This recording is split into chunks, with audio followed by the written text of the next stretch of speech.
The woods were a maze of tangled shadows. Every snap of a twig sounded like a monster's footstep. My name is Chloe, and I was running for my life. My lungs burned. My heart hammered against my ribs like a trapped bird beating its wings against a cage. Behind me, I could hear her. Maya. She wasn't just chasing me, she was hunting me. Her laughter echoed through the trees, a chilling sound that twisted the night into a nightmare. I had to get away. I just had to. But the darkness was all around me, thick and suffocating. It felt like it was swallowing me whole. Each tree looked the same, a tall, dark giant with reaching arms. Was I running in circles? My legs felt like jelly, ready to give out at any second.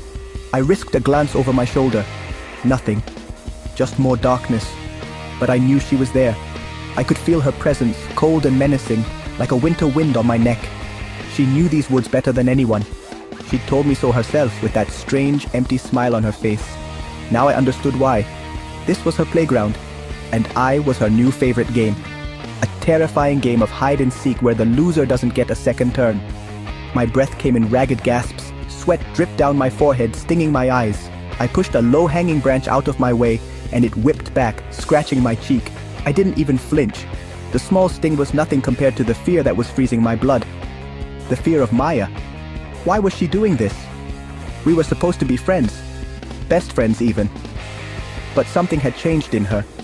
Something dark had taken over, and now her eyes looked like two empty holes in her face. She wasn't my friend anymore.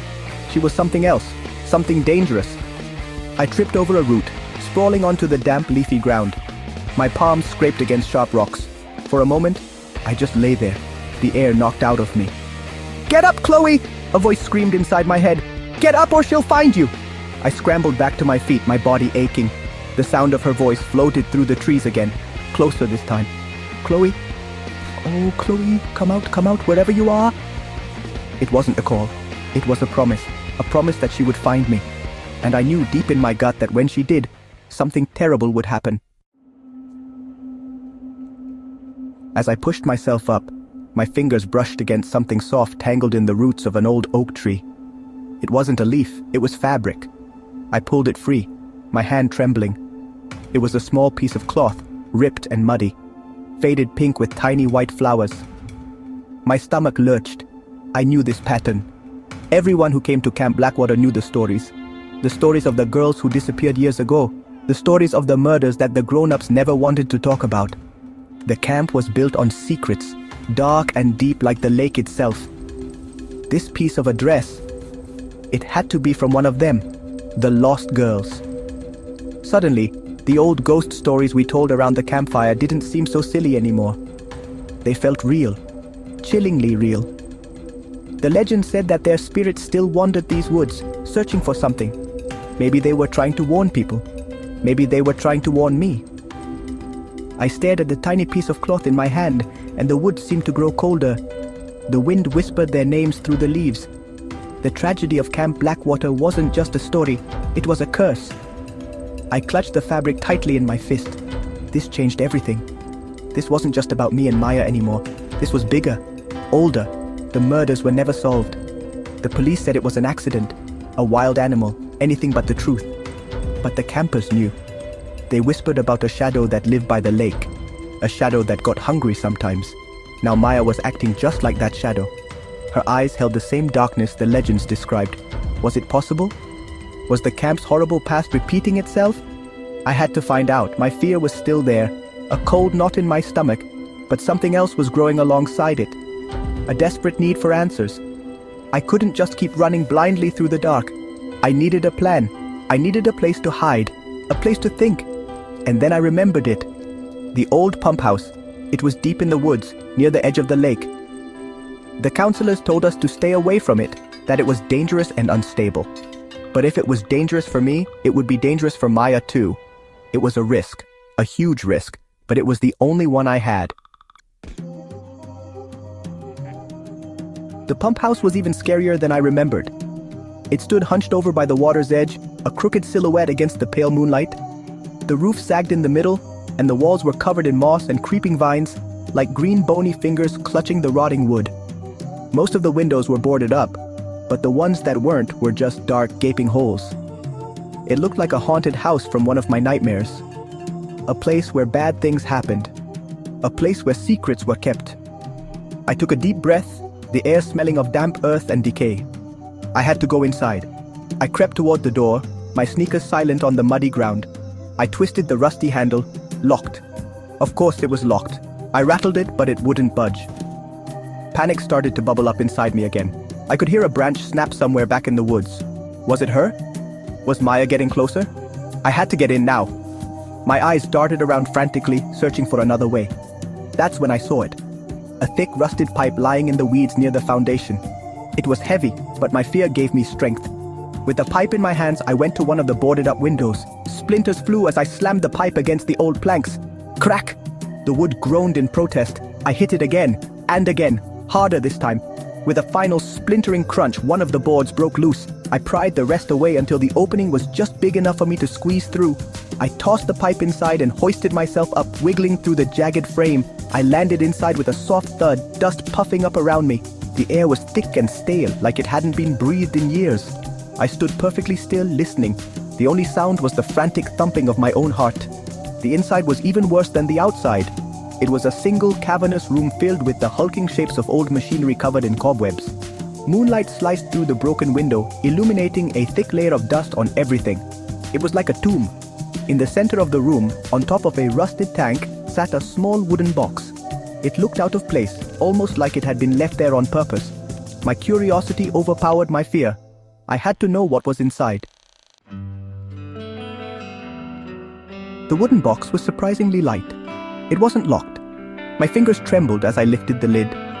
Inside, nestled on a bed of what looked like dried leaves, was a single object. A small, leather-bound book. A journal.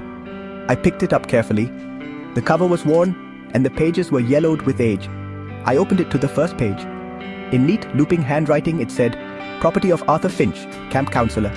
Summer 2001. 2001. That was the year of the murders. My blood ran cold. This journal belonged to a counselor who was here when it happened.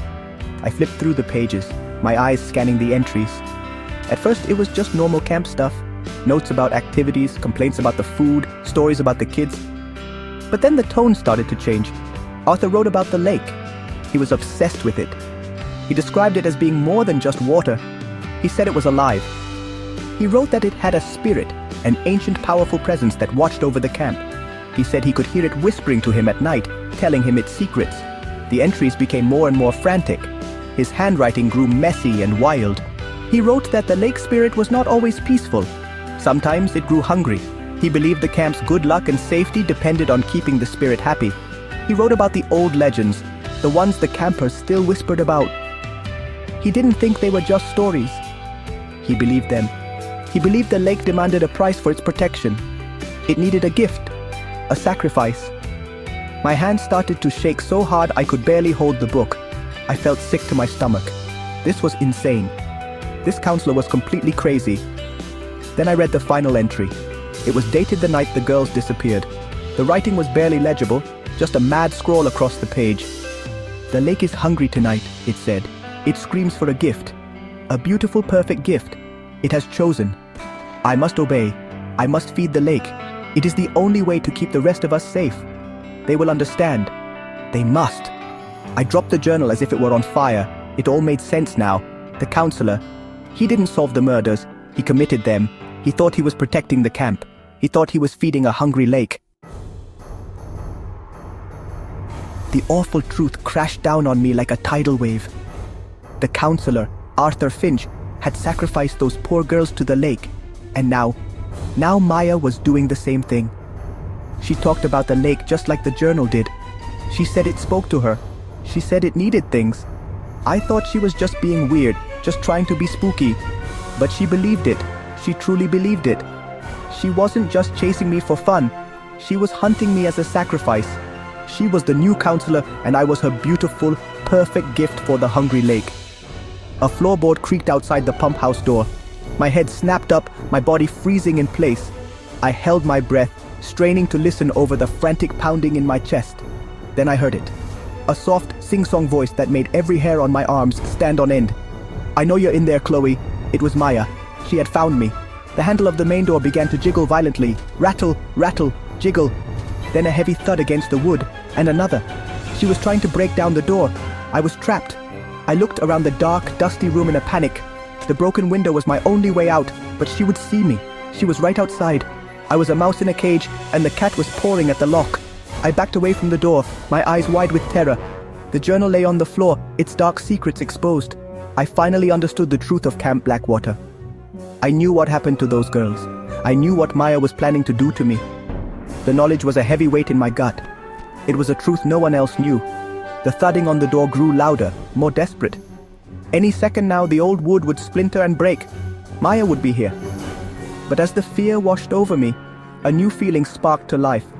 Anger. I couldn't let her do this. I thought about my friends back at the cabin, sleeping, completely unaware of the danger they were in. If Maya believed the lake needed sacrifices, she wouldn't stop with me. I had to warn them. I had to stop her. I was trapped and hunted, but now I had a weapon she didn't expect. I had the truth, and I wasn't going to be a silent sacrifice.